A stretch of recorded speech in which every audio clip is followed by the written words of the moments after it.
Hello friends, welcome to I study. EPFO employees provident fund organisation की ओर से एक एग्ज़ाम कंडक्ट करवाया जा रहा है स्टेनोग्राफर के लिए। ये एग्ज़ाम आप लोगों का 1 अगस्त को टोटल 2 शिफ्टों में कंडक्ट करवाया जाएगा। तो इस एग्ज़ाम के रिगार्डिंग आप लोगों के डाउट आ रहे थे कि सर हमें ये बता दीजिए कि इसमें सेक्शनल कट ऑफ है या नहीं है, नेगेटिव मार्किंग भी है या नहीं है, और मेरिट कैसे बनेगी।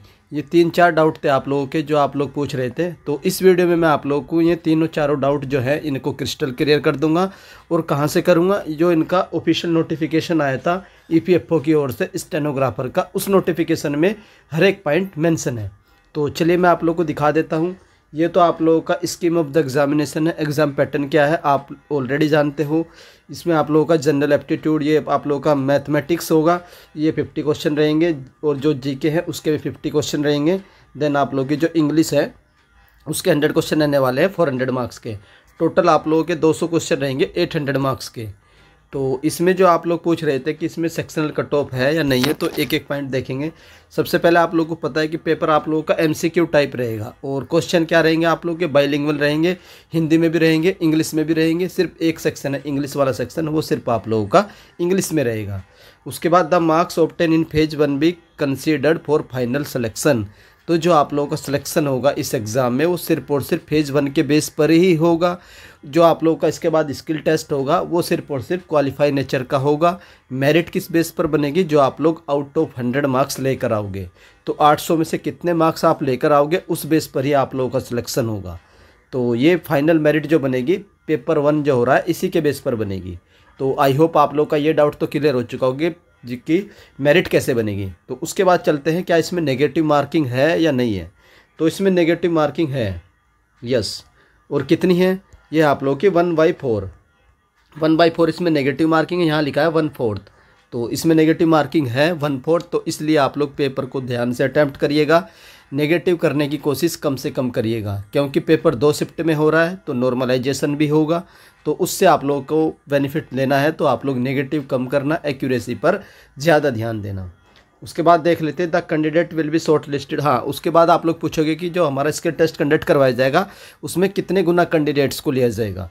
तो टोटल 10 गुना कैंडिडेट्स को लिया जाएगा। जितनी वैकेंसी है उसके 10 गुना कैंडिडेट को स्टेनोग्राफी टेस्ट के लिए बुलाया जाएगा, स्किल टेस्ट के लिए।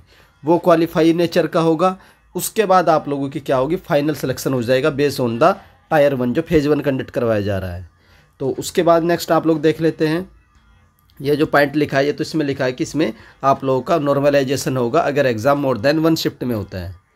नेक्स्ट आप लोग जो स्किल टेस्ट आप लोगों का ये लिखा है यहाँ पर इन्होंने, तो note skill test stenography will qualify in nature. ये कैसा आप लोगों का क्वालिफाई नेचर का है, इसका जो मार्क्स होंगे या कुछ भी वो आप लोगों की फाइनल मेरिट में ऐड नहीं होंगे।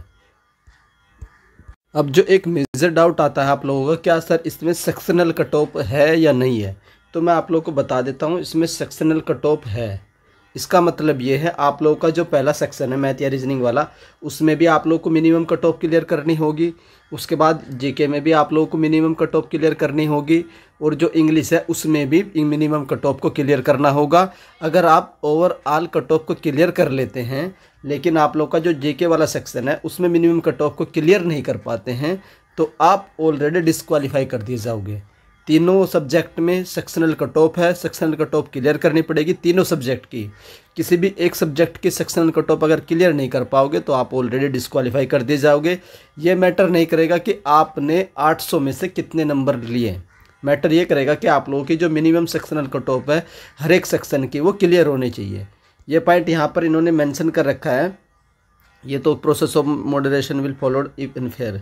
Cut off are applied in 2 stage. Cut off 2 stage में अप्लाई होगी। पहली जो स्टेज रहेगी वो इंडिविजुअल टेस्ट्स की रहेगी, यानी जो इंडिविजुअल 3 टेस्ट हैं उनमें एक कट ऑफ रहेगी हर एक में मिनिमम। उसके बाद टोटल स्कोर उसमें भी कट ऑफ रहेगी। तो ये 2 तरीके से कट ऑफ अप्लाइड होगी, ईच सेक्शन में भी होगी और आउट ऑफ 800 भी होगी। तो आप लोग ध्यान से अटैम्प्ट करिएगा। हर एक सेक्शन में आप लोगों को मिनिमम जो कट ऑफ है उसको क्लियर करना होगा। उसके बाद जो आउट ऑफ 800 कट ऑफ बनेगी उसको भी क्लियर करना होगा।